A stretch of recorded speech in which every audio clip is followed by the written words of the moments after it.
বা সকলো পৰিৱেশত সদায় সদৌ অসম আদিবাসী ছাত্ৰ সন্থাই অসমৰ ৰাইজৰ পক্ষত সদায় গঠনমূলক ভূমিকা লৈ আহিছে আৰু সদায় তেওঁলোকৰ ভূমিকা প্ৰশংসনীয় আৰু গঠনমূলক। মই আজিৰ এই দিনটোত আমাৰ আটাইতকৈ আদিবাসী ছাত্ৰ সন্থাক লগ পোৱা দিনাখনৰ পৰাই তেওঁলোকৰ আটাইতকৈ যিটো মেজৰ ডিমাণ্ড আমি সদায় আলোচনা কৰি আহিছিলোঁ সেইটো হৈছে যে শিডিউল ট্ৰাইব ষ্টেটাছটো আদিবাসী পিপল, অৰ্থাৎ আমি এতিয়া যিটো আমাক ক'লে যে উই ওৱান ST, এই ST ডিমাণ্ডটো 2003 চনৰ পৰা আমি আলোচনা কৰি আহিছিলোঁ। কিন্তু এই ডিমাণ্ডটোৰ ওপৰত আজিলৈকে কোনো চৰকাৰে আগবাঢ়িব পৰা নাছিল। কেতিয়াবা বিধানসভাত পাছ হৈছে, আগত গৈ ৰখি গৈছে, কেতিয়াবা ৰেজিষ্টাৰ জেনেৰেলৰ তাত ৰখি গৈছে, কেতিয়াবা শিডিউল ট্ৰাইব কমিশ্যনত ৰখি গৈছে। এই কথাটো কেতিয়াও আগবঢ়া নাছিল। আজি আমি ধন্যবাদ জনাব লাগিব যে আছাৰ কেন্দ্ৰীয় সমিতিয়ে আমাৰ অসমৰ যিবিলাক বৰ্তমানৰ জনজাতীয় লিডাৰ হাগ্ৰামা মহিলাৰীকে ধৰি সকলোৰে লগত বহু দিনৰ পৰা আলাপ আলোচনা কৰি আছিলে আৰু এটা সময়ত আমাৰ অসমৰ যিবিলাক বৰ্তমানৰ জনজাতি নেতা BTC নেতা তেওঁলোকেও দিল্লীত আমাৰ লগত গৈ কৈছিলে যে এক্সিষ্টিং ট্ৰাইবেলত বৰ্তমানৰ জনজাতীয় লোকসকলক ক্ষতি নকৰাকৈ আদিবাসী লোকসকলক যদি জনজাতীয়কৰণ কৰে তাত আমি সদায় আদৰণি জনাম, কাৰণ আদিবাসী লোকসকল জনজাতি পোৱাৰ বাবে তেওঁলোক যোগ্য। আৰু সেই পৰিপ্ৰেক্ষিতত আমি ভাৰতীয় জনতা পাৰ্টিৰ চৰকাৰ গঠন হোৱাৰ আগত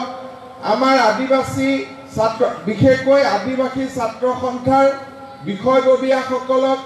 মই নিজে তেওঁলোক দিল্লীত যাওঁতে লগত আছিলোঁ আৰু ইলেকশ্যনৰ আগতেই তেওঁলোকক কেন্দ্ৰীয় চৰকাৰে প্ৰতিশ্ৰুতি দিছিল যে আমি যিখন সাব কমিটি বা আমাৰ যিখন কমিটি হ'ব সেই কমিটিয়ে আদিবাসী ছাত্ৰ সন্থাৰ লগত কথা পাতি আলোচনা কৰি আমি ST প্ৰচেছ আগবঢ়াই লৈ যাম। ইয়াৰ মাজত যোৱা 2.5 বছৰত আমাৰ আশা বহুতবাৰ দিল্লীত গৈছে, আপোনালোকৰ কাৰণে তেওঁলোকে ফাইট কৰিছে আৰু দিল্লীত প্ৰাইম মিনিষ্টাৰৰ পৰা হোম মিনিষ্টাৰৰ পৰা ডনাৰ মন্ত্ৰীলৈকে সকলোকে আশাই মেমৰেণ্ডাম দিছে, লগ কৰিছে আৰু সকলোকে আগত আমাৰ এই মানুহখিনিক যে ST কৰিব লাগে তেওঁলোকে সদায় দিল্লীত দাবী কৰি আহিছে। মুখ্যমন্ত্ৰীকো গুৱাহাটীত লগ কৰিছে, আমাকো লগ কৰিছে আৰু সদায় ট্ৰাইবেল ষ্টেটাছৰ কাৰণে তেওঁলোকে সংগ্ৰাম চলাই আহিছে। আজি আমি সৌভাগ্যৱান যে যেতিয়া আমি প্ৰথম ইয়াৰ পৰা আমাৰ 36টা কমিউনিটি ST ষ্টেটাছৰ কাৰণে অসম বিধানসভাই ৰিকমেণ্ডেশ্যন দিছিলে তেতিয়া আমাৰ এথেনোগ্ৰাফি ৰিপৰ্ট নাছিলে। তাৰ পিছত তেলি ডাঙৰীয়াই কৈছে যে আৰু বহুত কমিউনিটি আছে যোন জনজাতীয়কৰণ হ'ব লাগে। কিন্তু আজি আমাৰ বাবে নৰেন্দ্ৰ মোদী চৰকাৰৰ দিনত আদিবাসীসকলৰ কাৰণে 3টা ডাঙৰ কাম আমি কৰিব পাৰিলোঁ। সেইটো হ'ল যে অসমৰ পৰা যি আমি এথেনোগ্ৰাফি ৰিপৰ্ট পঠিয়াইছিলোঁ সেই ৰিপৰ্ট ৰেজিষ্টাৰ জেনেৰেল অফ ইণ্ডিয়াই মানি ল'লে। তেওঁলোকে ক'লে যে অসমৰ আদিবাসীসকল ট্ৰাইবেল হ'ব লাগে। এই কথাটো আমাৰ ৰেজিষ্টাৰ জেনেৰেল অফ ইণ্ডিয়াই মানি ল'লে। তাৰপিছত মিনিষ্ট্ৰী অফ হোম এফেয়াৰ্ছে যিখন কমিটি বনাইছিলে টু এক্সামিন দ্য ইছ্যু, সেই কমিটিখনেও হাই পাৱাৰ কমিটিখনেও ৰিকমেণ্ড কৰিলে যে আদিবাসী should be given ST status. Third আহিলে যে schedule tribe commission of India, যিখন শিডিউল ট্ৰাইব কমিশ্যনে সাধাৰণতে নতুন কমিউনিটিক শিডিউল ট্ৰাইব দিয়াত তেওঁলোকে বহুত বেছি ছাপোৰ্ট নকৰে। এই শিডিউল ট্ৰাইব কমিশ্যনেও ৰিপৰ্ট দিলে যে অসমৰ আদিবাসীসকল ট্ৰাইবেল হোৱাটো প্ৰয়োজনীয় বা they should be made tribal, শিডিউলত আহিব লাগে। চ' registrar general of India, ministry of home এফেয়াৰ্ছৰ হাই পাৱাৰ কমিটি আৰু শিডিউল ট্ৰাইব কমিশ্যন, এই 3টা ৰিকমেণ্ডেশ্যন আজি বিজেপি চৰকাৰৰ দিনত আদিবাসী লোকসকলে লাভ কৰিলে। আজি এইটো এটা ডাঙৰ ৰেকৰ্ড যে ৰেজিষ্ট্ৰাৰ জেনেৰেলেও কৈছে যে আদিবাসী ট্ৰাইবেল হ'ব লাগে, শিডিউল ট্ৰাইব কমিশনে কৈছে যে আদিবাসী ট্ৰাইবেল হ'ব লাগে, আৰু তাৰ লগে লগে মিনিষ্ট্ৰী অফ হোম এফেয়াৰ্ছৰ হাই পাৱাৰ কমিটিয়েও ক'লে যে ট্ৰাইবেল হ'ব লাগে। তিনিটা পৰ্যায়, তিনিটা ষ্টেপ আমি পাৰ কৰিলোঁ, আৰু ফাইনেলি চেণ্ট্ৰেল হোম মিনিষ্টাৰে ৰাজ্যসভাত বিল আনিলে যে আমাৰ এই কমিউনিটিসকলক 6টা কমিউনিটিক শিডিউল ট্ৰাইব ষ্টেটাছ দিব লাগে। আমি ইমানবিলাক কাম আগবাঢ়িলোঁ। এতিয়া মাত্ৰ এটা কাম আমাৰ বাকী আছে, সেইটো হৈছে যে বৰ্তমানৰ যিসকল জনজাতি লোক আছে তেওঁলোকৰ অধিকাৰক লগত ক্লেশ নকৰাকৈ, তেওঁলোকৰ লগত কোনো ধৰণৰ কাজিয়া পেচাল সংঘাত নোহোৱাকৈ আমি কেনেকৈ জনজাতিকৰণৰ প্ৰক্ৰিয়াটো আমি সম্পূৰ্ণ কৰিব পাৰোঁ, এই বিষয়ে অসমৰ মাননীয় মুখ্যমন্ত্ৰী ডাঙৰীয়াই এখন গ্ৰুপ অফ মিনিষ্টাৰ্ছ কৰি দিছিলে। তাত মোক চেয়াৰমেন দিছিলে পল্লৱলোচন দাস, তপন গগৈ, চন্দন ব্ৰহ্ম আৰু নৱ দলে আমি মেম্বাৰ। আজি ৰাতিপুৱা আমি গ্ৰুপ অফ মিনিষ্টাৰ্ছৰ প্ৰথম মিটিং পাতিছোঁ। তাতে আমি সিদ্ধান্ত লৈছোঁ যে আমি 28 তাৰিখে অল আছাম ট্ৰাইবেল সংঘ, 29 তাৰিখে বড়োলেণ্ড টেৰিটৰিয়েল কাউন্সিল, 30 তাৰিখে বাকী ট্ৰাইবেল কাউন্সিল, 1, 2, 3 আমি 6 জনগোষ্ঠী আহোম, মটক, মৰাণ, চুতীয়া, চাহ জনগোষ্ঠী, আৰু 4 তাৰিখে আদিবাসী ছাত্ৰ সন্থাৰ লগত আমি আলোচনা কৰিম। কৰি পেলাই কোনটোৰ পৰা OBCৰ পৰা কিমান পাৰ্চেণ্টেজ আহিব, ক'ৰ পৰা কিমান পাৰ্চেণ্টেজ আহিব, ৰিজাৰ্ভেশ্যন কেনেকুৱা হ'ব, এই গোটেইবিলাক আমি ঠিক কৰি বাই 15 ফেব্ৰুৱাৰী আমি ভাৰত চৰকাৰৰ ওচৰত আমি আমাৰ ৰিকমেণ্ডেশ্যন পঠাই দিম। তাৰ পিছত ভাৰত চৰকাৰে জনজাতিকৰণৰ বিল ৰাজ্যসভা আৰু লোকসভাত আমাৰ বৰ্তমানৰ ট্ৰাইবেল মানুহখিনিৰ লগত ক্লেশ নকৰাকৈ আমি ST আদাৰ্ছ হিচাপে এই গোটেইখিনিক আমি আগবঢ়াই লোৱাৰ পৰ্যায়টো আমি বৰ্তমান আগবঢ়াই আছোঁ। আজি ইম্পৰ্টেণ্ট কথাটো হ'ল যে আজি ইমান দিনে অসমত কংগ্ৰেছৰ চৰকাৰ আছিলে। কংগ্ৰেছৰ দিনত ৰেজিষ্ট্ৰাৰ জেনেৰেলে কৈছিলে যে এইটো ট্ৰাইবেল কৰিব নালাগে, শিডিউল ট্ৰাইব কমিশনে কৈছিলে ট্ৰাইবেল কৰিব নালাগে, আৰু মিনিষ্ট্ৰী অফ হোম এফেয়াৰ্ছৰ পৰাও জনজাতিকৰণৰ ৰিপৰ্ট অহা নাছিল। ৰাজ্যসভাত বিল বাদ দিয়ক, কেবিনেটলৈকে বিল যোৱা নাছিল। আজি ইমানবিলাক কাম আজি ভাৰতীয় জনতা পাৰ্টীৰ চৰকাৰৰ দিনত আজি সফলতাৰে আমি সমাপন কৰিব পাৰিলোঁ। এতিয়া 100 কিলোমিটাৰ ৰাস্তাৰ 90 কিলোমিটাৰ আমি পাৰ হ'লোঁ। এতিয়া মাত্ৰ 10 কিলোমিটাৰ বাকী আছে। সেই 10 কিলোমিটাৰো আমি যদি পাৰ হৈ যাওঁ তেতিয়াহ'লে আমাৰ আদিবাসী লোকসকলে জনজাতীয় লোকৰ মৰ্যাদা পাবলৈ সক্ষম হ'ব। আৰু এই বিষয়ত কোনোবাই ক'ব পাৰে যে ৰাজনীতি কৰিছে, কিবা কৰিছে। ৰাজনীতি কৰাৰ কাৰণে এইবোৰ কৰিব নালাগে। ৰাজনীতি কৰাৰ কাৰণে বহুত বেলেগ বেলেগ ৰাস্তা আছে, কিন্তু আপোনালোকে প্ৰদীপ নাগক সুধিব পাৰে যে লোকসভা ইলেকশ্যনত নহয়, বিধানসভা ইলেকশ্যনৰ আগত প্ৰদীপ নাগৰ লগত আমি গোটেইবোৰ দিল্লীত গৈছিলোঁ, আৰু আমি কৈছিলোঁ যে যদি বিজেপিৰ চৰকাৰ হয় উইদিন আৱাৰ টেনিউৰ আমি আদিবাসীসকলক জনজাতি দিয়াৰ কাৰণে আমি ব্যৱস্থা হাতত ল'ম। এইটো আজিৰ কমিটমেণ্ট নহয়। কোনোবাই কৈছে কিবা চিটিজেনশ্বিপ বিলৰ লগত ইয়াৰ লিংক আছে, ইয়াৰ লগত তাৰ কোনো লিংক নাই। আমি জনজাতিকৰণৰ প্ৰক্ৰিয়া 2016 চনত আশাৰ লগত আলোচনা কৰি আমি আৰম্ভ কৰিছিলোঁ, আৰু সেই প্ৰক্ৰিয়া আজি চলি আহি আমি এই পৰ্যায়ত উপনীত হৈছোঁ। আজি মই বিশ্বাস কৰোঁ যে আমাৰ ৰাইজৰ যদি সহায় সহযোগিতা থাকে আৰু আমি যাতে শান্তিপূৰ্ণ পৰিৱেশৰ মাজেৰে যদি আগবাঢ়ি যাব পাৰোঁ, আৰু জনজাতীয় লোকসকলৰ লগত সংঘাত নোহোৱাকৈ যদি আমি শান্তিপূৰ্ণ পৰিৱেশৰ মাজত আগুৱাই যাব পাৰোঁ, তেতিয়াহ'লে আমাৰ জনজাতিকৰণৰ প্ৰক্ৰিয়া সম্পূৰ্ণ হ'বলৈ আৰু বেছি দিন নালাগে। খুব কম সময়ৰ ভিতৰতে আমি সুন্দৰভাৱে আগুৱাই যাব পাৰিম। মই আজি ইয়াতে আশাই কৈছে যে আমি আন্দোলন কৰিম STৰ কাৰণে। মই ভাবোঁ যে হয় আমি যদি আমাৰ দাবী পূৰণ নহয়, আমি আন্দোলন কৰিব লাগিব কিন্তু চৰকাৰ হিচাপে আমাৰ চেষ্টা থাকিব অসম চৰকাৰ হিচাপে আমি সম্পূৰ্ণ চেষ্টা কৰিম যে আছাই যাতে কোনো কাৰণতে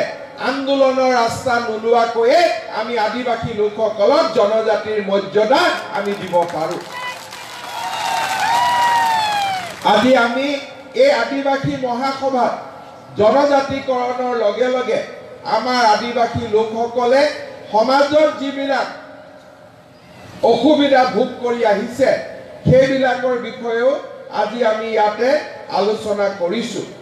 আমাৰ ইয়াতে বহুকেইটা স্থানীয় কমিটি ৰিসেপশন কমিটি আছাৰ সেন্ট্ৰেল কমিটি তেওঁলোকে মোক মেমৰেন্ডাম দিছে এই মেমৰেন্ডামত কেইবাটাও গুৰুত্বপূৰ্ণ কথা ইয়াত উল্লেখ কৰা আছে আমি সকলোৱে জানো যে আমাৰ শিডিউল ট্ৰাইব ষ্টেটাছটো হৈছে আটাইতকৈ ইম্পৰ্টেন্ট ডিমান্ড কিন্তু তাৰ লগে লগে আমাৰ আছাৰ ফালৰ পৰা আৰু কেইবাটাও কথা ইয়াতে কোৱা হৈছে চাহ বাগিচাত আদিবাসীসকলৰ ল্যান্ড ৰাইটস গাঁৱত আদিবাসীসকলৰ ভূমিৰ পট্টা আৰু তাৰ লগে লগে আদিবাসী জনসাধাৰণৰ এডুকেশ্যন হেল্থ এই গোটেই কথাবিলাক আজি আছাৰ ফালৰ পৰা উল্লেখ কৰা হৈছে আমি অসম চৰকাৰে আদিবাসী লোকসকলৰ কল্যাণৰ কাৰণে যোৱা 2 বছৰত আমি আটাইতকৈ বেছি কাম কৰি আহিছো আপোনালোকে জানে যে চাহ বাগিচাৰ আদিবাসী লোকসকলৰ মাজত আগতে বেংক একাউণ্ট নাছিলে আজি আমি সকলোৰে বেংক একাউণ্ট আমি খুলি দিব পাৰিছো বেংক একাউণ্ট খুলি দিয়াৰ পিছত যোৱা বছৰ চাহ বাগিচাৰ ধন পুৰস্কাৰ মেলাৰ জৰিয়তে আমি সকলোৰে একাউণ্টত ২,৫০০ টকাকৈ আমি দিছিলো কিয় দিছিলো কাৰণ বাগানৰ মানুহ আদিবাসী লোকসকলে বেংকত টকা থোৱাৰ অভ্যাস নাই কাৰণ সপ্তাহৰ যিটো মজুৰি লাগে সেই মজুৰিটো সপ্তাহতে আমি খৰচ কৰিব লাগে নহলে আমাৰ পৰিয়াল নচলে কিন্তু বেংকত যদি আমি টকা জমা নিদিও আমাৰ খোলা একাউণ্টটো বন্ধ হৈ যাব পাৰে সেই কাৰণে আমি অসম চৰকাৰে যোৱাবাৰ আমি ২,৫০০ টকা প্ৰত্যেকটো একাউণ্টত আমি ভৰাই দিছিলো ৭ লাখ বেংক একাউণ্টত আমি প্ৰায় ২০০ কোটি টকা এজনক ২,৫০০ কিন্তু যেতিয়া ৭০০ মানুহক যোগ কৰো ইট বিকামস 200 crores 200 কোটি টকা যোৱা বছৰ আমি 200 কোটি টকা চাহ বাগিচাত একাউণ্ট খোলা আদিবাসী মানুহসকলৰ আমি একাউণ্টত যিসকলে বাগিচাৰ শ্ৰমিক আমি তেওঁলোকৰ প্ৰত্যেকৰ একাউণ্টত ২,৫০০ টকা কৰি দিছিলো আৰু এইবাৰ সেকেন্ড বছৰো যাতে আমাৰ একাউণ্টবিলাক চলি থাকে এইবাৰো আমি অহা 9 ফেব্ৰুৱাৰী তাৰিখে অসমৰ সকলো চাহ বাগিচাৰ যি বেংক একাউণ্ট খোলা হৈছিল তাত আমি আকৌ এবাৰ ২,৫০০ টকাকৈ আমি ভৰাই দিম যাতে আমাৰ একাউণ্টবিলাক ৰানিং হৈ থাকে একাউণ্টবিলাক আমাৰ যাতে চলি থাকে তাৰ লগে লগে আপোনালোকে জানে যে স্বাধীনতাৰ ৬০ বছৰ ভিতৰত কংগ্ৰেছ দলৰ চৰকাৰ আছিলে কোনেও চিন্তা কৰা নাছিলে যে চাহ বাগিচাৰ লাইনত পকা ৰাস্তা বনিব পাৰি এই কথা কোনেও চিন্তা কৰা নাছিলে বাগিচাৰ মেনেজাৰৰ ঘৰলৈকে ৰাস্তা পকি আছিলে বাগিচাৰ লাইনত কেতিয়াও ৰাস্তা পকি হোৱা নাছিল আজি যোৱা বছৰ যেতিয়া বিত্ত মন্ত্ৰী হিচাপে মই অসমৰ বাজেট দিছিলো সেই বাজেটত মই উল্লেখ কৰিছিলো যে আমাৰ চাহ বাগিচাৰ লাইনৰ ৰাস্তা আমি পকি কৰিম যেতিয়া মোক গড়কাপ্তানি বিভাগৰ দায়িত্ব দিলে প্ৰথম মন্ত্ৰী হৈ মই প্ৰথম কাম হাতত লৈছিলো যে আমাৰ চাহ বাগিচাৰ লাইনৰ ৰাস্তা হ'ব লাগে যোৱা 3 মাহত আমি অসমৰ ৮০০খন চাহ বাগিচাৰ লাইনত ৰাস্তা বনাবৰ কাৰণে আমি প্ৰত্যেক বাগিচাত ১ কোটিকৈ টকা দিছো ৮০০ কোটি টকা যোনে কেতিয়াও আমাৰ আদিবাসী মজদুৰ ভাই বন্ধুসকলৰ কাৰণে কোনেও কেতিয়াও ইমান টকা দিয়া নাছিল আমি ৮০০ কোটি টকা আমি অনুমোদন দিছো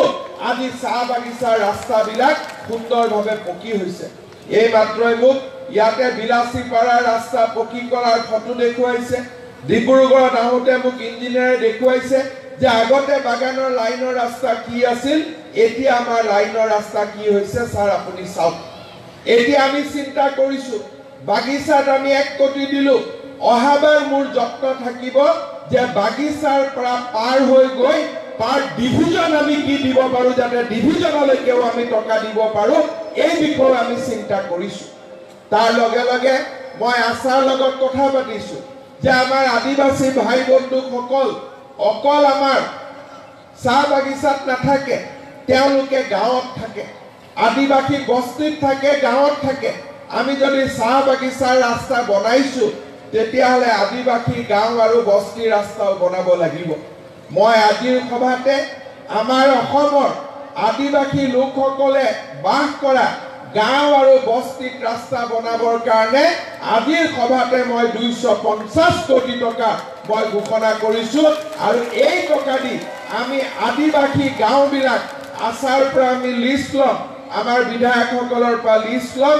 এই টকা অকল আদিবাসী গাঁও আৰু বস্তি বিলাকতে আমি ৰাস্তা বনাম বেলেগ গাঁৱত নবনাও এই টকা অকল আমি আদিবাসী সকলৰ কল্যাণৰ কাৰণে আমি খৰচ কৰিম মই বহুত দিনৰ পৰা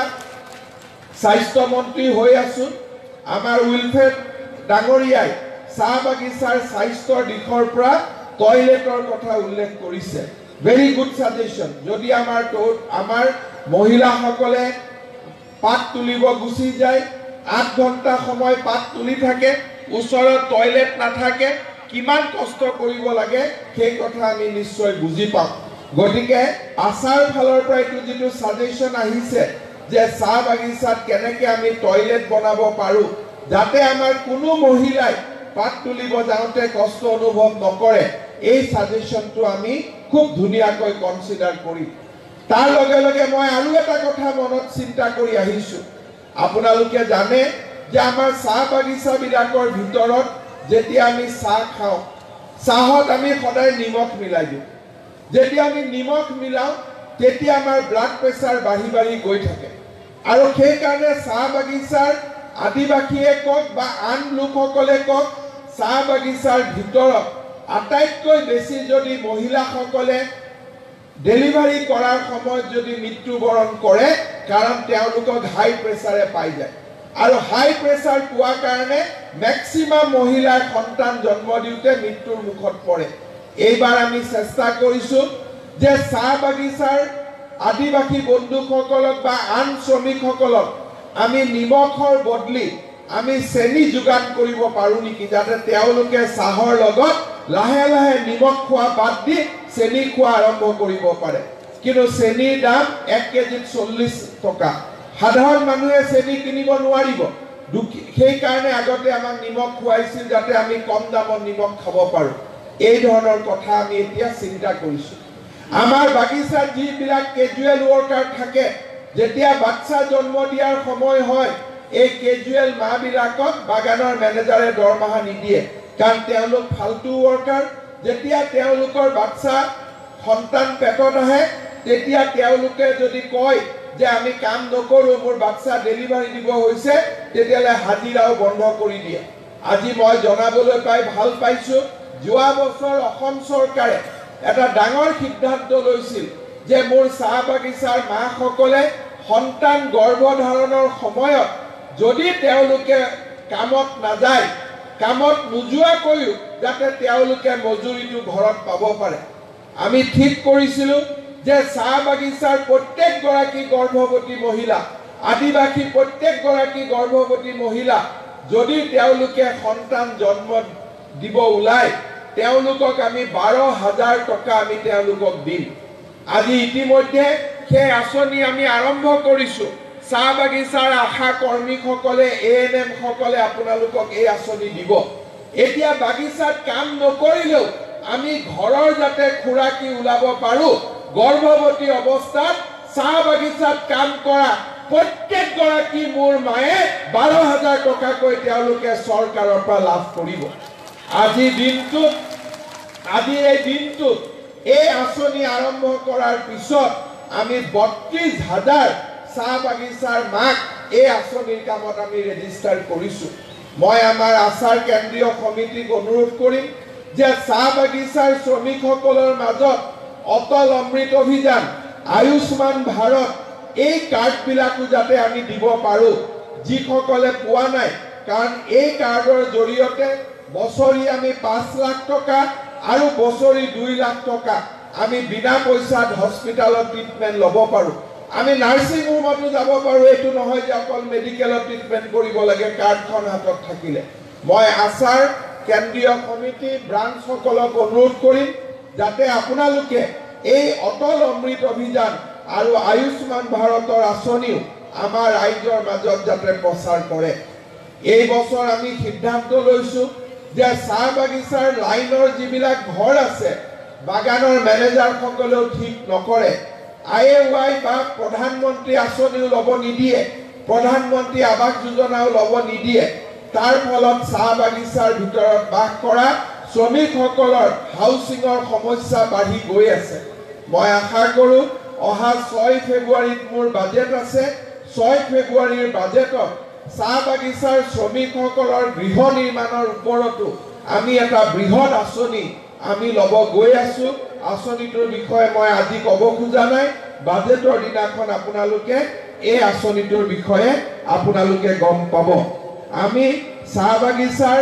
যিবিলাক ডেকা ল'ৰা ছোৱালী আছে তেওঁলোকৰ মাজত আত্মসহায়ক গোট গঠনৰ কথা আজি প্ৰস্তাৱ আহিছে আমি সিদ্ধান্ত লৈছো যে 5000 চাহ বাগিচাৰ যুৱকক আদিবাসী যুৱক চাহ বাগিচাৰ যুৱকক 5000 যুৱকক এই বছৰ আমি 25000 টকাকৈ আমি লোন দিম য'ত কোনো গ্যাৰেণ্টি নালাগে একো নালাগে 3 মাহৰ ট্ৰেইনিং হ'ব আৰু 3 মাহৰ ট্ৰেইনিঙৰ পিছত যি সাবজেক্টৰ ওপৰত ট্ৰেইনিং হ'ব সেই সাবজেক্টৰ ওপৰত তেওঁক আমি সৰু ব্যৱসায় আৰম্ভ কৰিবলৈ 25000 টকা আমি এককালীন সাহায্য দিম আৰু যিসকলে 10 জন ল'ৰা লগ লাগি বা ছোৱালী লগ লাগি as a self help group এটা গ্ৰুপ লৈ কাম কৰিব খোজে তেওঁলোকক আমি 2.5 লাখ টকা আমি একেলগে দিম আমি 25000 টকাৰ জায়গা সেই বিষয়ে আপোনালোকে সুন্দৰ এটা আঁচনি অহা 6 ফেব্ৰুৱাৰীৰ বাজেটত আপোনালোকে দেখা পাব এতিয়ালৈকে আমি আঁচনিটো বনাই আছো সেই আঁচনিটোৰ বিষয়ে আপোনালোকে ডিটেইলছ আপোনালোকে আমাৰ বাজেটত দেখা পাব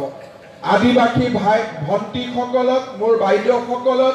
আমি নাৰ্ছ পঢ়ুৱাবৰ কাৰণে চেষ্টা কৰিছো এই বছৰ আমি 200 জনী ছোৱালী আমি নাৰ্ছত এডমিশন দিম 15 ফেব্ৰুৱাৰীৰ আগতে তাৰ লগে লগে মোৰ আদিবাসী ছোৱালী আৰু মোৰ বাইদেউ সকলক আমি বিভিন্ন ধৰণৰ ভকেশনাল কোৰ্সৰ স্কিলৰ কোৰ্সত আমি ট্ৰেইনিং দিব চেষ্টা কৰিম আজি যেটো আমাৰ উইলফেয়াৰ ডাঙৰীয়াই কৈছে যে আমাৰ শিক্ষা হ'ব লাগে আমি জেনাৰেল এডুকেশ্যনৰ লগতে চাহ বাগিচাত স্কিল এডুকেশ্যন অৰ্থাৎ যেটো দ্বাৰা আমি চাকৰি পাব পাৰো কাম পাব পাৰো উৎপাদন হ'ব পাৰে স্কিল এডুকেশ্যনৰ ওপৰতো আমি গুৰুত্ব দিব খুজিছো আজি আমাৰ আছাৰ বুৰিদিহিং যি আমাৰ ৰিসেপশন কমিটি আছে সেই ৰিসেপশন কমিটিৰ ফালৰ পৰা এই অঞ্চলৰ কেবাটাও ডিমান্ড তেওঁলোকে মোৰ আগত ৰাখিছে বৰডুমছাৰ পৰা টঙলা ডিৰাক সোনজান ৰাষ্ট্ৰীয় ঘাইপথৰ পথসমূহ কৰাৰ কথা কৈছে বৰডুমছাৰ আদিবাসীসকলৰ বাবে সাংস্কৃতিক প্ৰকল্পৰ কথা কৈছে আৰু সেই ধৰণে অৰুণাচলৰ পিআৰচিৰ সমস্যাৰ কথা কৈছে আমাৰ আদিবাসীসকলক জনজাতিকৰণ আৰু আমাৰ ৰাস্তা ঘাট উন্নয়ন উপস্বাস্থ্য কেন্দ্ৰ ভেটেনাৰী এই গোটেই সমস্যাবিলাক মোৰ আগত দাঙি ধৰিছে আমি এই ৰাস্তা ঘাটৰ গোটেই কামবিলাক